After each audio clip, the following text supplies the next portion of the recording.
Sir Racha Ravi గారిని మీరే introduce చేశారు. అవునండి. సో వారికి మీకున్న రిలేషన్షిప్ ఎలాంటిది, అసలు ఎలా పరిచయం అయ్యారు మీకు రచ్చరవి గారు? నాకు ఒక ఫ్రెండ్ పరిచయం చేశాడు రవిని. అప్పట్లో నేను 2-3 ఎపిసోడే చేశాను జబర్దస్త్లో. ఒక మంచి ఆర్టిస్ట్ ఉన్నాడు చంద్ర, ఒకసారి అబ్బాయిని చూడు అంటే సరే పంపించన్నాను. పంపిస్తే చూశాను. పికప్ చేసుకొని నేనే ఇంటికి వెళ్ళి చేయి తమ్ముడు ఏం చేస్తావు అంటే ఇది చేశాను. నేను డైలాగ్ చెప్పాను.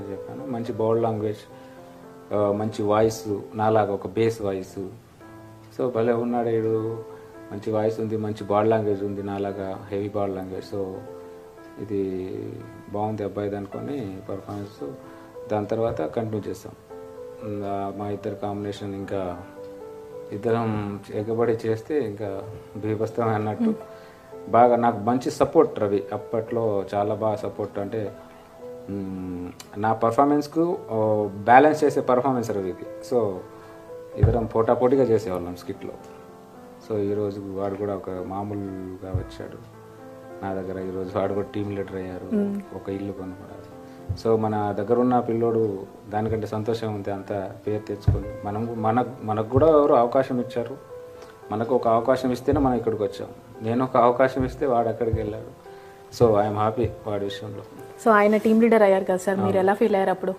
చాలా హ్యాపీగా ఫీల్ అయ్యాను. అరే నా దగ్గర ఉన్న పిల్లలు, వాడు కానీ రవి కానీ వెంకీ కానీ నా దగ్గర చేసిన వాళ్ళే ఫస్ట్. సో వాళ్ళ టీంలో ఎదిగితే ఎవరైనా ఎదగాలనుకుంటారు కదండి. ఎదిగితే ఏముంది, ఒక మన దగ్గర నార్మల్గా ఉన్నప్పుడు వాడు ఎలా ఉండేవాడు, ఒక చిన్న నార్మల్గా వచ్చాడు ఒక బైక్ తీసుకొని, రెంట్ కట్టుకోవడానికి కూడా ఇబ్బంది. జబర్దస్త్ ముందు నేను కూడా రెంట్ కట్టుకోవడానికి ఇబ్బంది పడేవాడిని. సో నేను రెంట్ కట్టుకునే స్థాయికి వచ్చాను. నా దగ్గర వచ్చినప్పుడు వాడు రెంట్ కట్టుకోవడానికి ఇబ్బంది పడేవాడు. ఈరోజు ఇల్లు కొనుక్కునే స్టేజ్కి వెళ్ళిపోయాడు. ఇంకా దానికంటే సంతోషం ఉంటుందండి. హ్యాపీ విషయంలో.